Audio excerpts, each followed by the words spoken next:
Hi everyone. तो आज करने वाले हम कंजर्वेशन ऑफ मोमेंटम। ठीक है, लास्ट क्लास में मैंने मोमेंटम पढ़ा दिया, न्यूटन लॉज पढ़ा दिए, तो आज की क्लास में हम करेंगे कंजर्वेशन ऑफ मोमेंटम और साथ ही साथ सेंट्रीपिटल फोर्स समझेंगे क्या होता है। फिर इसी के साथ हमारा न्यूटन लॉज ऑफ मोशन यानी force and its laws of motion class 9th का चैप्टर फिजिक्स में जो सेकंड है वो खत्म हो जाएगा। फिर इसके बाद हम न्यूमेरिकल्स करेंगे कंप्लीट इन टेक्स्ट और एनसीईआरटी के जितने भी क्वेश्चन है। ठीक है, चलो तो स्टार्ट करते हैं। यानी कि मोमेंटम ट्रांसफर हो सकता है किसी एक बॉडी से दूसरी में, जैसे बैट ने बॉल में ट्रांसफर कर दिया। ठीक है, तो कंजर्वेशन ऑफ मोमेंटम कहता क्या है कि मान लो कि अगर एक बहुत इंपॉर्टेंट पॉइंट है जो एनसी आई थिंक स्कूल पे लेवल पे मिसिंग रहता है थोड़ा सा। ठीक है, जब भी हम कंजर्वेशन मोमेंटम वाली टॉपिक की बात करते हैं, कहाँ गया, हाँ, जब भी हम कंजर्वेशन मोमेंटम वाली टॉपिक की बात करते हैं तो हम एक चीज बोलना भूल जाते हैं, क्या कि यहां पे एक चीज होती है नेट फोर्स। तुमने सुना होगा ना, ऑब्जेक्ट के ऊपर नेट फोर्स लगती है, तो वो नेट फोर्स जीरो होना बहुत इंपॉर्टेंट है ना। अगर कंजर्वेशन ऑफ मोमेंटम हम बोल रहे हैं तो हम हमेशा ये ध्यान बोलना एफ एक्सटर्नल जीरो बोलेंगे। ठीक है, जैसे बम फटा पटाखा, इसकी इंटरनल फोर्स थी जिससे फट के आधा उधर चला गया आधा इधर चला गया। फटने से पहले रेस्ट में था। रेस्ट में मतलब अगर कोई ऑब्जेक्ट रेस्ट में, क्या उसका मोमेंटम इनिशियल में बोल सकता हूं जीरो होगा। तो जब ये फट गया तो आधा इधर आधा इधर, तो इसका फाइनल मोमेंटम भी जीरो होना चाहिए। यही कहलाता है conservation of momentum. Momentum before collision है ना, momentum before collision after collision, या momentum before bombardment and after bombardment. ठीक है, दोनों इक्वल होनी चाहिए, यही कहलाएगा कंजर्वेशन मोमेंटम। इसको आज हम बहुत अच्छे तरीके से समझते हैं। ये वाला डायग्राम देख लो। एक मैं डायग्राम बनाने जा रहा हूं, सुंदर सा एक कार है। इस कार का मास में ले रहा हूं m1 और मान लो ये कार जा रही है इनिशियल वेलोसिटी u1 से। ठीक है, इसके आगे एक और कार है, ये कार आगे जा रही है u2 वेलोसिटी से। इस कार का मास ले लो m2। u1 is greater than u2। अगर u1 ज्यादा होगी u2 से तो ये पीछे वाली कार आगे वाली कार को ठोक देगी। ठीक है, यहां पे मान लो इनका कॉलिजन हो गया, ये दोनों ठुक गए। इसको ब्लैंक कर देते हैं। ऐसे वॉयलेंस वाली चीज नहीं देखनी चाहिए, कार ठोकना उगना नहीं है ना। ठीक है, ये नहीं देखनी चाहिए। ठीक है, ठुकने के बाद हुआ क्या, मान लो, अच्छा एक इसमें आइडियल सिचुएशन ये लेनी कि इस कार ने इसको बेशक ठोक दिया लेकिन इनका कोई मास का लॉस नहीं हुआ। ऐसा नहीं कि कोई पुर्जा टूट के नीचे गिर गया, ये आइडियल सिचुएशन लेनी है। ठीक है, ठुकने के बाद मास वही रहा, इसका m1 इसका m2, लेकिन पीछे वाली ने जब इसको ठोका तो इसकी वेलोसिटी तेज होगी, वो स्लो होगी। अब इनकी वेलोसिटी चेंज होगी, इसकी होगी v1, इसकी होगी v2। कॉलिजन से पहले की वेलोसिटी इनिशियल, कॉलिजन के बाद की फाइनल। ठीक है, तो कंजर्वेशन ऑफ मोमेंटम क्या कहता है कि भाई इनका जो इसका मोमेंटम कितना एक्चुअल में m1 u1 है, मास इनटू वेलोसिटी। इसका मोमेंटम कितना है m2 u2। इसका मोमेंटम अभी कितना है m1 v1 है और इसका m2 v2। तो कंजर्वेशन मोमेंटम कहता है कि momentum after collision should be equal to momentum before collision. हाँ ना बोलो बात, अरे बोल ही नहीं पाओगे सॉरी, है ना। मोमेंटम बिफोर कॉलिजन जो टोटल मोमेंटम है और मोमेंटम आफ्टर कॉलिजन जो टोटल मोमेंटम है, ये इक्वल होना चाहिए। हमें ये प्रूव करना है। टू प्रूव दैट हमें ये प्रूव करना है कि मोमेंटम ये दोनों आपस में इक्वल है क्या। स्टार्ट करें, चलो डेरिवेशन स्टार्ट करते हैं। तो जैसे ही इस कार ने इसको टक्कर मारी, क्या कार ने एक फोर्स लगी, इसको मैं F1 फोर्स ले लूं। F1 फोर्स किसने लगाई, F1 फोर्स लगाई कार 1 ने, किसके ऊपर, मास 2 यानी कार 2 के ऊपर। तो एक्सेलरेशन किसका होगा, कार 2 का। यह सबसे इंपॉर्टेंट बात है जो मैंने यहां लिखाई है, ध्यान से देख लो, किसी को कोई डाउट है तो पूछ लो। क्या लिखा मैंने कि भैया F1 फोर्स 1 क्यों लिखा यहां पे, ये फोर्स लगाई है पहली वाली कार ने, किसके ऊपर लगाई है, M2 कार के ऊपर। किसके ऊपर लगाई है, M2 यानी दूसरी कार के ऊपर। तो एक्सेलरेशन भी तो कार 2 का होगा। लेकिन न्यूटन बाबा ने एक बहुत बढ़िया लॉ पढ़ाया। न्यूटन बाबा ने बोला कि बच्चों, बालक बालिकाओं, हमेशा ध्यान रखो कि हम पे जो जितनी फोर्स लगाए वो ना बच के जा पाए, उस पर भी हम सेम ही फोर्स लगाते हैं। Every action has equal and opposite reaction. तो क्या same but in opposite direction एक और फोर्स लगेगी, क्या ये कार भी इसके ऊपर एक फोर्स लगा देगी।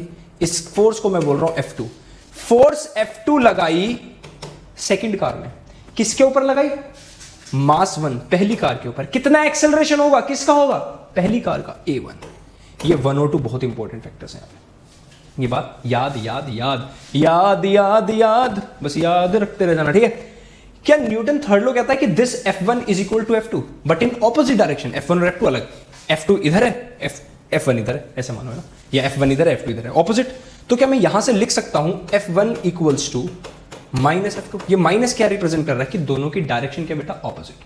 ठीक है, कुछ बच्चों को दिक्कत आती है सर इसमें लैंग्वेज क्या लिखे, तो लिख सकते हो, क्या लिख सकते हो, A car is moving with velocity u1 behind another car second car is moving with velocity u2, they collide with each other at time t. कितने टाइम पर टकराए दोनों आपस में? t टाइम पर, है ना? Then their velocity is changed. Now the first car is moving with velocity v1 and second car is moving with velocity v2. इसको स्लो करके सुन लेना और फिर लिख लेना, ठीक है? तो we are saying that we have to prove what? We have to prove that momentum before collision of both the cars is equal to the momentum of both the cars after collision. So we have to prove this, okay? हमें ये prove करना है, ठीक बच्चों? आओ, तो क्या ये हमने लिखा फोर्स 1 लगाई पहली कार ने दूसरी कार के ऊपर, मास 2 के ऊपर, एक्सेलरेशन हुआ दूसरी कार ने फोर्स लगाई F2 पहली कार के ऊपर, M1 के ऊपर, एक्सेलरेशन हुआ A1, ठीक है? दोनों फोर्स आपस में एक दूसरे की इक्वल है लेकिन ऑपोजिट है, तो माइनस आ गया। F1 क्या है? M2 A2, F1 ये क्या, सॉरी सही लिखा, हाँ ये क्या, M1 A1। A2 की वैल्यू क्या लिख सकता हूं बताओ? A2 की वैल्यू क्या लिख सकता हूं, जल्दी बोल दो। A2 की वैल्यू क्या लिख सकता हूं, जल्दी बोलो। Acceleration v minus you upon T होता है। अगले पेज पे लिख लो, यार देखो नोट कर लो जल्दी, लो स्क्रीनशॉट लो। अगले पेज पे लिखने जा रहा हूं मैं, क्या M2 A2, यहां माइनस लिखना भूल गया था, नहीं लिखा हुआ है, equals to minus M1 A1, ये तो है। M2 ऐसे ही रहना, तो A2 की वैल्यू लिख सकता हूं v2 minus u2 upon T. देख लो एक्सेलरेशन का formula v minus you upon T, minus ऐसे रहने दो, M1 ऐसे रहने दो। A1 की वैल्यू लिख सकता हूं v1 minus u1 upon T. देख लो, क्या ये t से t काट दूं, ये वाला t से कट जाएगा दोनों डिवाइड में। यहां देखो M2 की मल्टीप्लाई अंदर कर दो, M2 v2 minus M2 u2, इधर आ जाओ minus M1 v1 minus minus plus plus M1 u1। देख लो M2 u2 उठा के इधर ले आओ, इसे ले आओ इधर, तो M1 u1 तो देखो पहले से ही था, ये रहा, प्लस M2 u2 ये आ गया, देख रहे हो? ये माइनस M1 v1 इधर ले जाओ, M1 v1 already M2 v2 पहले से ही था, M2 v2, ये पूरी इक्वेशन इधर रख दो, ये पूरी इक्वेशन इधर रख दो, क्या M1 u1 plus M2 u2 equals to M1 v1 plus M2 v2, hence proved, हो गया।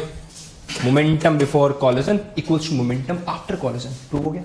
यही था तुम्हारा मोमेंटम। आई होप सभी बच्चों को कंजर्वेशन मोमेंटम समझ में आया होगा, ठीक है? इसके बहुत सारे एग्जांपल होते हैं, क्वेश्चंस होते हैं, हम सारे करने वाले हैं, ठीक? जैसे मान लो एक आदमी, सिंपल सा ले लो, एक आदमी स्केट बोर्ड पर खड़ा है वो स्केट बोर्ड पर, है ना? अभी दोनों रुके हुए हैं, रेस्ट में, इसको 1 मान लो, इसको 2 मान लो। इस आदमी को किसी ने फुटबॉल फेंक के मारी, क्या ये आदमी आगे की तरफ जाएगा स्केट बोर्ड के साथ? तो आफ्टर कॉलिजन का भी जीरो ही होना। बहुत सारे क्वेश्चन तुमने पढ़े होंगे, एक वुडन स्टिक है, इसमें आके गोली लगी और गोली के साथ ही आगे चलने लग गया, ठीक है? इस सारे क्वेश्चन में तो मैं कराने वाला हूँ, नेक्स्ट क्लास में हम सारे क्वेश्चन करने वाले हैं, ठीक है? आई होप सभी बच्चों को ये बात समझ में आ गई हो। एक लास्ट चीज कर लो, क्या? सेंट्रीपिटल फोर्स और सेंट्रीफ्यूगल फोर्स। कौन सी फोर्स पढ़ने वाले हैं?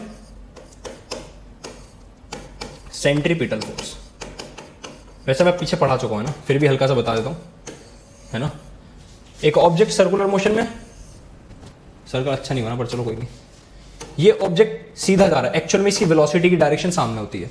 अगर हमें सर्कुलर मोशन होना है तो ड्राइवर को अंदर फोर्स लगानी पड़ती है, इसी फोर्स को बोलते हैं बेटा centripetal force. Centripetal force is a force, it is a force on an object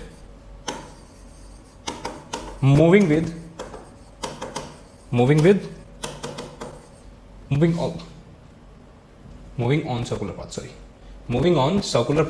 on circular path, ठीक है? It is a force on an object moving on a circular path and it acts towards center। लिख लो। जो बच्चे NTSC की preparation कर रहे हैं वो फॉर्मूला भी लिख सकते हैं। सेंट्रीपिटल फोर्स का फॉर्मूला लिख लो, एफसी से डिनोट कर रहे हैं mv² अपॉन r। यहां पर r क्या है? रेडियस, ये सेंटर है ना, ये r रेडियस है। v क्या है? ये वाली वैल्यू लिख लो, स्क्रीनशॉट ले लो। चलो, तो ये भाई साहब कुछ कहना चाह रहे हैं, जरा देखो यहाँ पे, जैसे ये गोल घूम रहा है, गोल घूम के ऊपर है, अंदर की तरफ एक फोर्स लगा रहा है, ठीक है? वही सेंट्रीपिटल फोर्स। अरे पाजी क्या कर रहे हो भाई, ये हैं? शिट, चलो ठीक है। सो आई होप सबको ये चैप्टर क्लियर हुआ। जिसको क्लियर नहीं हुआ बच्चे मुझे कमेंट्स में बता सकते हो तुम्हें और क्या क्या चाहिए, किस तरह से। मैं देखो मेरा क्या है, मैं सिलेबस पूरा कंप्लीट कर रहा हूँ। पहले मैंने मोशन कराया, मोशन के इंडेक्स क्वेश्चन कराए, मोशन के न्यूमेरिकल कराए। अब मैंने Newton laws of motion, force and laws of motion chapter खत्म किया, इसके न्यूमेरिकल्स कराऊंगा, इंडेक्स देने इसके न्यूमेरिकल कराऊंगा। इसके बाद में फिर वर्क ग्रेविटेशन और फिर वर्क एनर्जी, इस सीक्वेंस में हम चलने वाले हैं, ठीक है? इसी तरह हम 10th के बच्चों के लिए करेंगे इलेक्ट्रिसिटी। बस एक सीक्वेंस पहले एक बार में पूरा कोर्स खत्म कर दो, फिर तुम्हारे लिए इंपॉर्टेंट टॉपिक्स, इंपॉर्टेंट न्यूमेरिकल्स इस तरह से मैं कराऊंगा, ठीक है? तब तक के लिए बाय बाय, सी यू। चलते हैं।